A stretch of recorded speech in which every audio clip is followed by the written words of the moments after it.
Our third speaker will be Dr. Martin Mohr.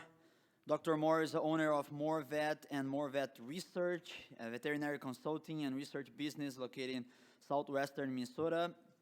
He obtained his degree in animal science and agricultural economics, plus his doctorate in vet med, all from University of Minnesota. So help me welcome Dr. Mohr. Thank you. Yeah. So, pointer, forward, backward. Okay, thank you. Thank you, Dr. Fabio and the programming committee to allow me to speak to you a little bit about the field experiences with E. coli, because it's been a battle out there. To start, though, I want to take a step back and touch base about Al Leman. Al had a big impact on the education of swine veterinarians here, and I have two experiences. I never knew Al. Unfortunately, he left the university before I started veterinary school and passed away prior to graduation. I was lucky to receive and grateful to receive an award when I graduated, the Leman Swine Proficiency Award. But that's not what's important. The second one, for those that don't remember Al, and there's fewer in the crowd, was this is classic Al Leman. And that was the day of overhead projectors and transparencies. And he started, and you can read in the program a little of the history of Al Leman, but was a part of the Minnesota Swine Herd Health Programming Conference in the fall, held at the University of Minnesota on campus. I was lucky, my father was a veterinarian, and I would skip class or go in between class and sit in some of these sessions, but what really impressed me, it was so engaging. It was a small group of veterinarians, transparency, overhead projected, and the engagement everybody had on the learning process was just fabulous. And so I think that's a great legacy in the fact that we can continue to learn at this conference. And we've gone from overhead projectors and transparencies to PowerPoints and videos is awesome. Plus there's definitely an international audience. So we just want to recognize Al's impact. So why is everybody talking about enterotoxic E. coli, at least in the field? 4 reasons. Number 1, the prevalence and severity has worsened. Number 2, it looks like there's multiple factors or trigger events, at least at the field level, that are causing these outbreaks. Treatment and control is very frustrating, and it looks like we need a combination of strategies to control this disease. So, on my overhead projector, we're going to talk about 5 things. We're going to talk a little bit about the disease and diagnostics. We covered some of that already. The whys, changes in the industry, and are those some of the causes and effects?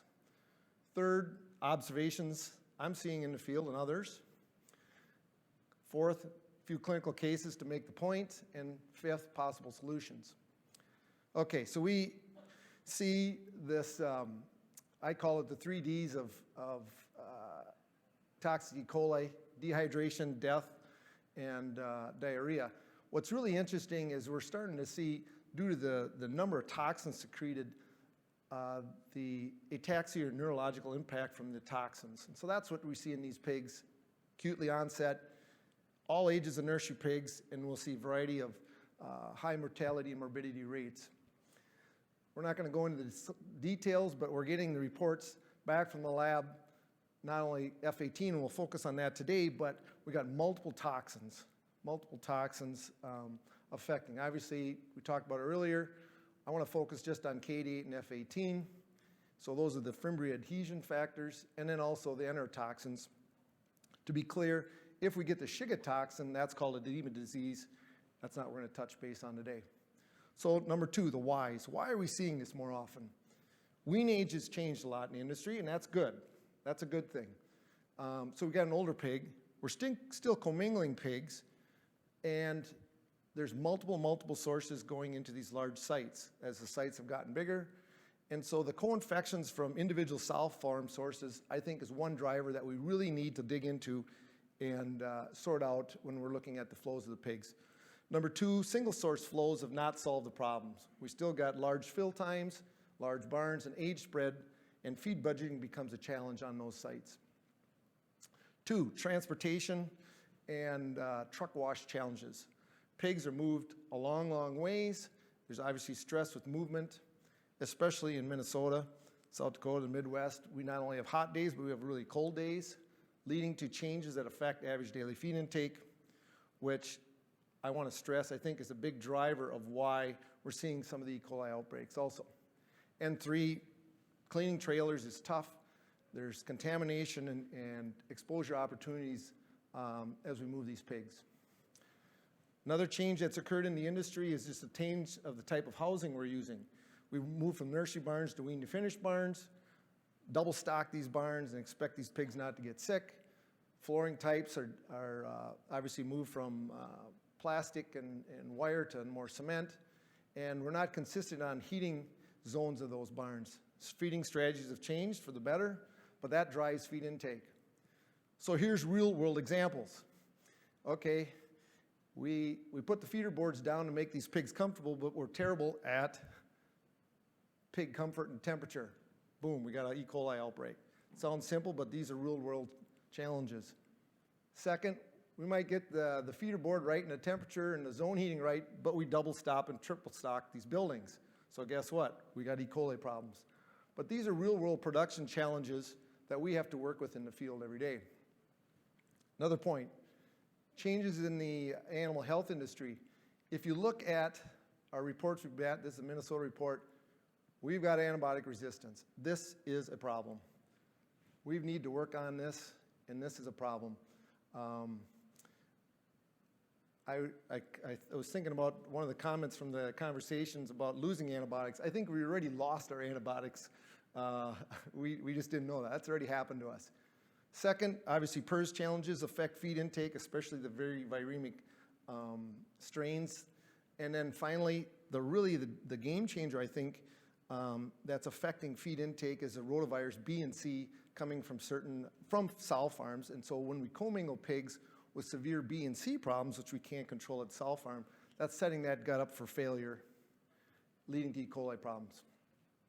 This didn't mean to be a nutritional talk, but nutrition is very, very important, and I found out the hard way and have been working with a variety of nutritionists just to get their input. But I think this was a game changer. We lost plasma proteins for obvious reasons after PED, but that was a great source of highly digestible amino acids. We were able to reduce the amount of soybean meal in diets, and it stimulated feed intake. So these pigs ate. And we'll still use that in some high health challenge pigs because of the appetite stimulant aspect. The immunoglobulins is the wild card that nobody really knew, but it neutralizes the bacteria and viruses in the gut, which help those pigs when they have gut challenges after a long transport ride, wean to finished barn or whatever. The bovine plasma is an expensive substitute cost-wise, but just hasn't been able to fix or be an equal substitute. Diet formulation changes occurred, whey's more expensive. That became really present or common after COVID. There's a variety of zinc oxide levels, nutritionists recommend at levels in those diets. And we'll talk about that in a minute. Amino acids, very important. Why is that important? Because we have to understand the digestibility. One nutritionist told me in the last 20 years, the digestibility knowledge is increased, and so there's more extractions going on at these soybean meal plants, which changes the soybean meal product that we're getting to the pigs, potentially leading to more allergic type reactions. And diacidification, it's key. After 2020 and COVID and supply chain, there was a variety of substitutes used that led to challenges in the field. Feeding practices have changed. We've gone from more diets to less diets. Some of that's a function of diet simplicity and feed budgeting simplicity. The thought is fewer diets to minimize the impact of diet transition on the gut microflora. Not sure if that's the total answer. And lastly, water quality is finally being recognized, especially in Minnesota, Southwest Minnesota, South Dakota, et cetera, we have a lot of TDS, a lot of TDS, a lot of sulfates in the water, iron and manganese that affects the gut microflora, resulting in E. coli issues. And that isn't necessarily an outbreak, it becomes a chronic problem on some of these farms. Interesting enough, we need to watch calcium closer because calcium is really the buffer. We put all these acids in the feed and the water, but if calcium's high, we can't reduce the pH to affect and help that gut. Here's the big guy in the room that nobody wants to talk about, and that's the change to Duroc breed. That's been a change that's gone on over the last number of years. We've moved away from a lot of crossbred lines. The packer writes the rules, the packer likes the Duroc meat, and so that's the boar line we're using in the industry today. Now granted, not all Durocs are incriminated, but we'll talk about the gene issues on that. We talked a little bit of that this morning with Bill Christensen. But this is the elephant in the room that nobody can figure out, but is probably a cause. This is a slide to illustrate the point from Mike Tokash, is our feed intake, and it comes back to feed intake, has changed over time. We're looking at, on the x-axis, the weeks post-weaning, the y-axis, the average daily gain in terms of grams.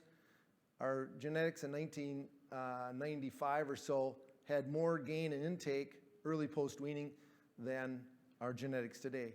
Our genetics today, our Duroc pigs don't start on feed like the old crossbred pigs, which can set that gut up for failure. This is a slide borrowed from PIC to make a point.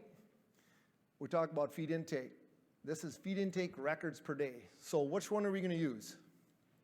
We got average daily feed intake, average daily feed intake per visit, average daily feeding time, average feeding time per visit, average feeding rate per visit per day, and number of visits to the feeder per day.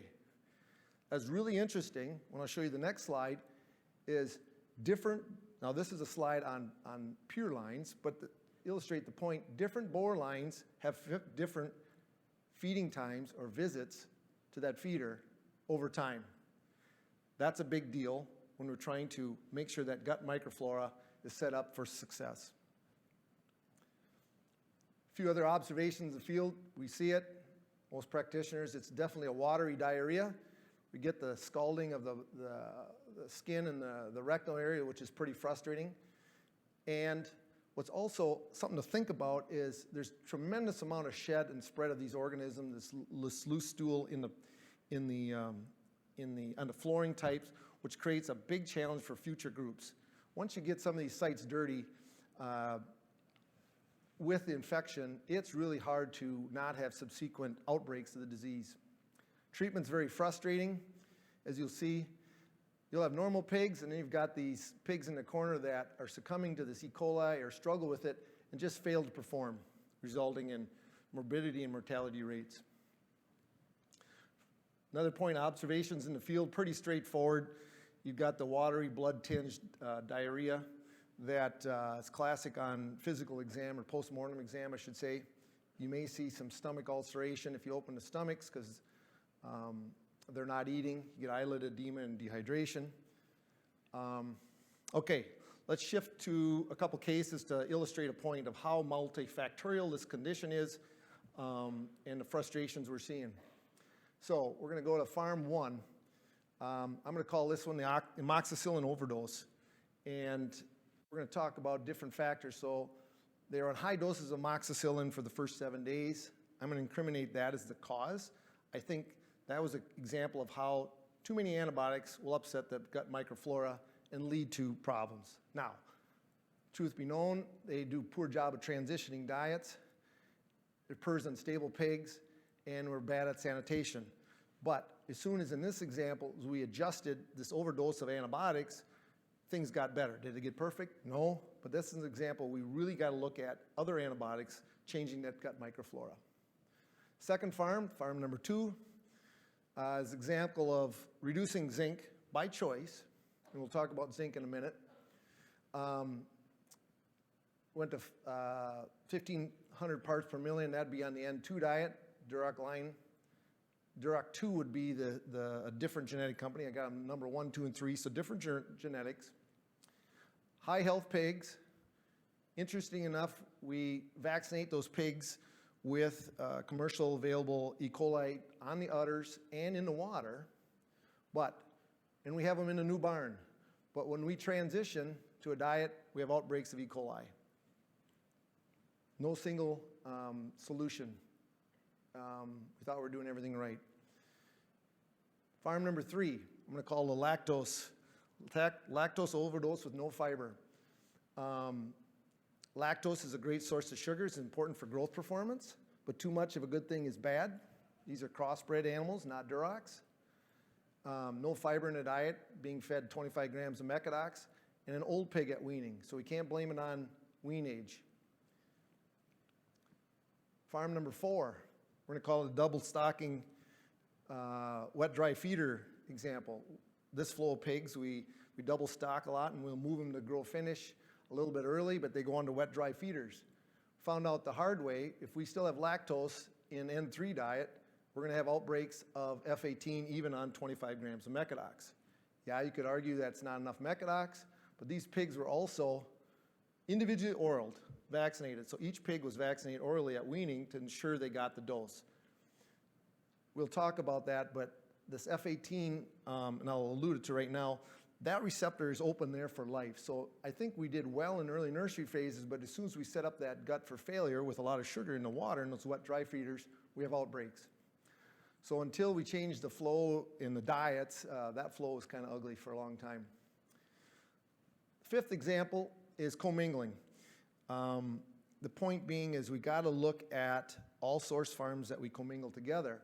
The goal is to have equal health status, but when we get an index case of E. coli, we got to look for other things. In this example, we wean 1,000 pigs a week, 3 different farms, so 3,000 pigs in the nursery, Duroc line number 3, but one farm had rototype C that was really eating our lunch, and I think that really set up these pigs to continually break with F18. We separated the flow. Yes, farm A still had the problem until we got the sow farm fixed, but my case in point is co-infections, and especially rotaviruses. The last farm is about transportation and outside temperature. This was this summer. This drove me nuts all summer. If temperatures were over 90 degrees and it was hot, we broke with F18 when we transitioned from the pellet to N1.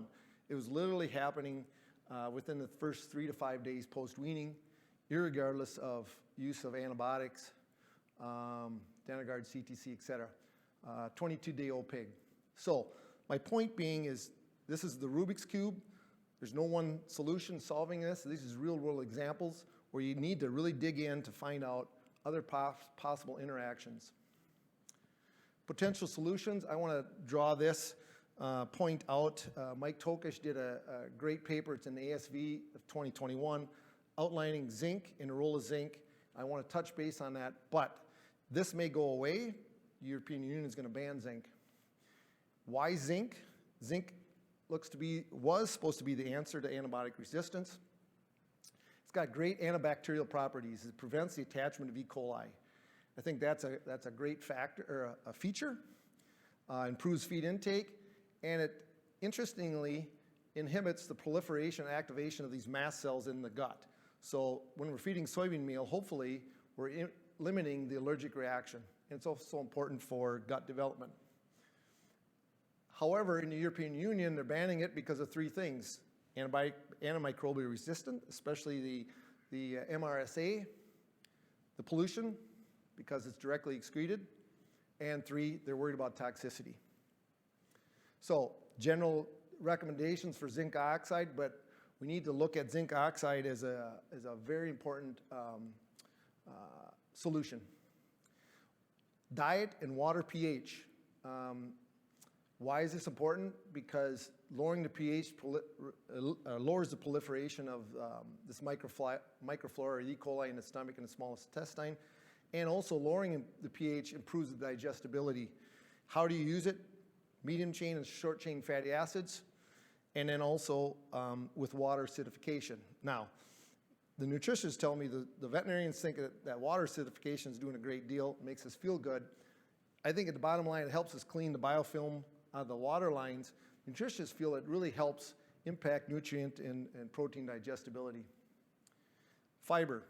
Fiber is an important and interesting component. I think we all know we need it, but what's important, we need to reduce the fermentation in the hind gut so that we don't have the proliferation of these E. coli's. got to choose the right digestible source, whether it's steam or rolled oats, rice hulls, or wheat bran, helping soothe the gut and help establish good microflora. This didn't mean to be a nutrition presentation, but it quickly got to one, especially when you don't have antibiotics anymore to treat the disease. Okay, highly digestible protein sources. We want to limit the protein fermentation in the hindgut. And there's examples of different types of products to use there. Last, I want to comment, some companies are trying to reduce the crude protein, assume there's some compensatory growth, and try to use other soybean meal processed products to get growth.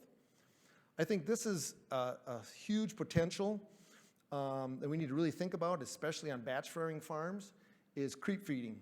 Creep feeding traditionally has been thought about trying to improve average daily gain and feed conversion. I don't think it's got anything to do with that. We need to prepare that gut in terms of volume, size, and function of eating feed so that we do get good feed intake post-weaning. So I think that is really something we can go home and do today. And there's still plenty of disagreement, I might say, among different nutritious production feeding is how many phase feedings we should be doing in those nurseries. Other potential solutions, if we don't have antibiotics, we got to put other things on the list. I can't comment, I haven't had any experience on that, but we got to look elsewhere. Let's talk about vaccination immunity.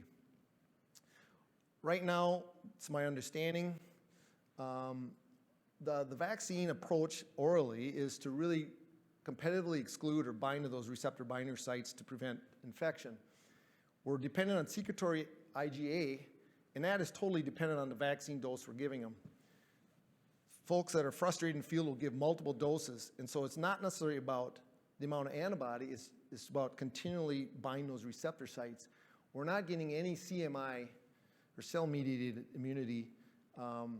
So some of that's out of frustration because when you've got all these toxins coming from this E. coli, it's totally overwhelming any IgA that we have.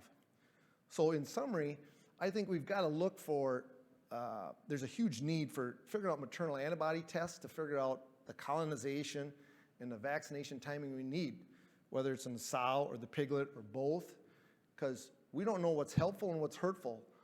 Sometimes in the field, we're just giving them multiple doses. I'm not sure if that's the answer. I've seen it too where these master seed culture vaccines being used lack the adhesion factor and the attaching and facing factor. You can get that on your lab test.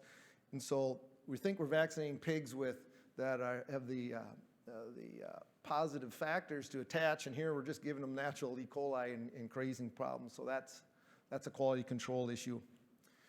Potential vaccination solutions, we got a commercial product, Arco makes one. They've got a K88 and F18. You can use the master seed cultures. Those are really our two vaccine options today out there. The timing I want to stress is so important, is that we can't be vaccinating these pigs for F18. The receptor isn't there till roughly 17, 18 days of age, which makes it really tough, especially if you're trying to vaccinate orally or individually, and then you got non-feed medications and timing issues on the clinical disease. So I want to stress the point that what I've found that's been helpful is individually vaccinating every pig post-weaning when we have these tough situations, because I think what happens, you get a population or subpopulation of pigs that don't receive the oral vaccine in the water. That creates the disease in the pen, and that starts spreading the disease, challenging all these pigs. That's not always easy. Share with you this, I call it Jello. You can look it up. There's the YouTube thing. Is you can mix these vaccines and these products, and without labor on farms today, we got to be creative and innovative and let these pigs self-inoculate. And I think being inoculated with these competitive exclusion products more than once is a good thing, because we just got to, that and potentially with creep feeding, get that gut ready for post-weaning.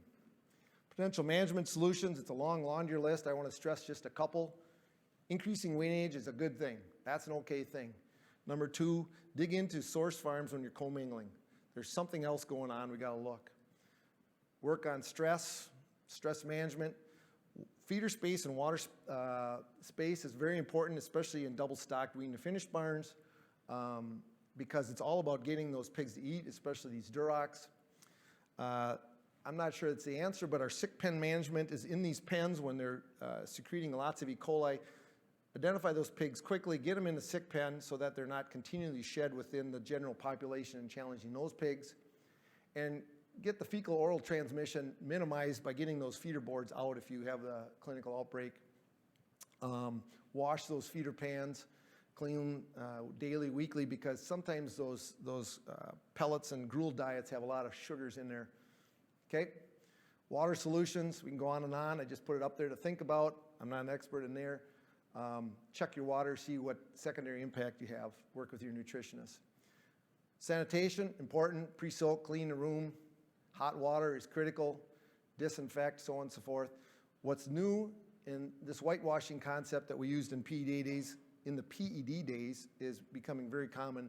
Continuing fair analysis, but now in nurseries. Inspect that equipment. As a veterinarian, you can culture and see if we're getting it out of those barns.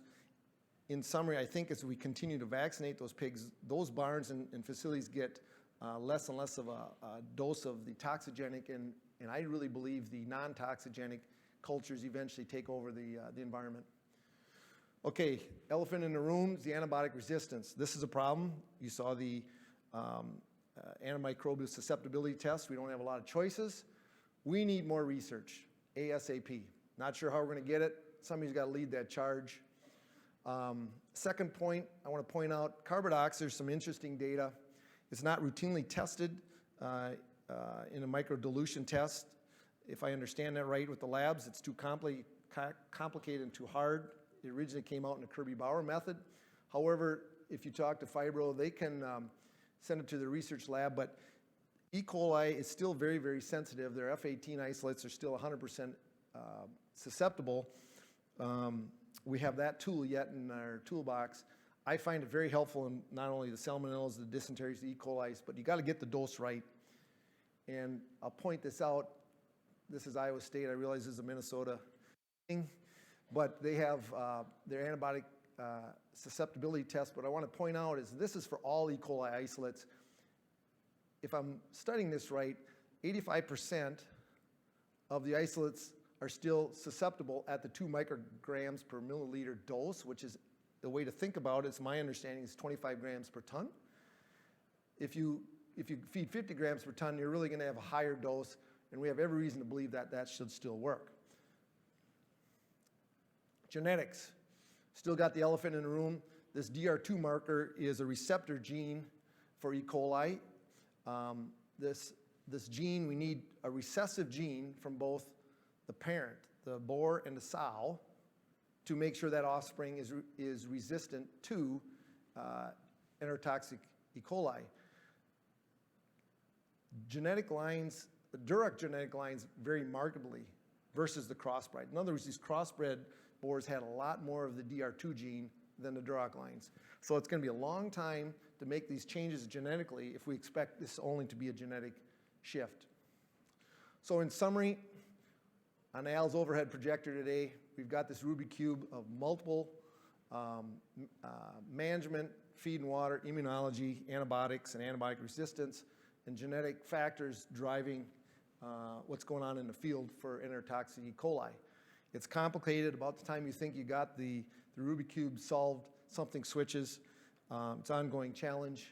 And with that, I want to thank you and take any questions if somebody has something.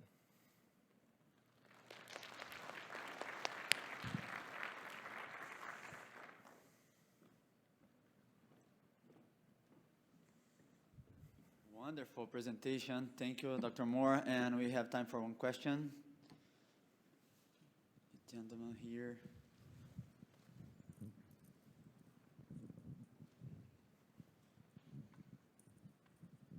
We'll cover a lot in 30 minutes. That was great. There you go. Thank you very much for the nice presentation.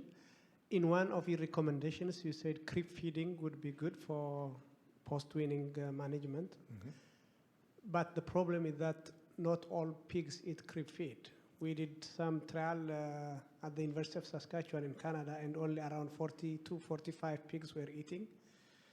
adding a little bit nucleotide and some thing may improve a little bit, but still marginal. So is there any way or any recommendation that you can give to improve the feed consumption by the suckling piglets? I don't know of any. Good point. I think we have to be open to the idea, especially as litter size increases, and we're weaning 12, 13 pigs on some of these sows, and so we expect all those pigs to continue to grow on the sow, which is probably unrealistic. A third thing, I don't know if this is a science fair project for somebody, is it's being more common. It is more common to pull dividers to get pig interaction. Maybe that will help stimulate feed intake. Lastly, I think the nutritionist should help us decide what kind of diet should that be. Maybe it's a function of what we're using for creep feed instead of cheap sow feed or your expensive pellets. Maybe there's something that is all about exposure to the gut, not about growth.